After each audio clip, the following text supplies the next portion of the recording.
उहाँ हुनुहुन्छ यस विद्यालयमा वातावरण पढाउने गुरु कञ्चन। बाहिरको खाना खानुहुन्न भनेर घरैबाट खाना बोकेर आउनुहुन्छ उहाँ। विद्यार्थीहरूले रमाइलो नाम राखेका छन् टिफिन सर।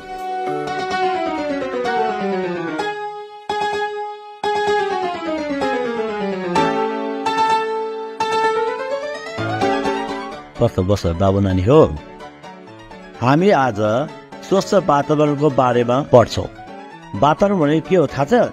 स्वच्छ वातावरण कायम राख्नु जिम्मेवारी मात्र होइन, यो एक सामूहिक प्रयास हो।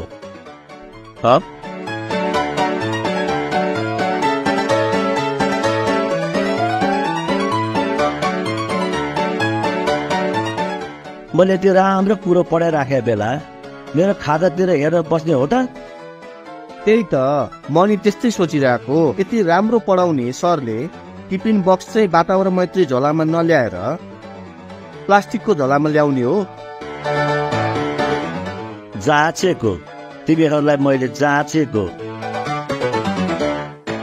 हामीले वातावरण मैत्री तरिकाले बनेको यो बायो ब्यागको प्रयोग गर्नुपर्दछ, जसले वातावरण स्वच्छ राख्नलाई हामीलाई मद्दत गर्दछ।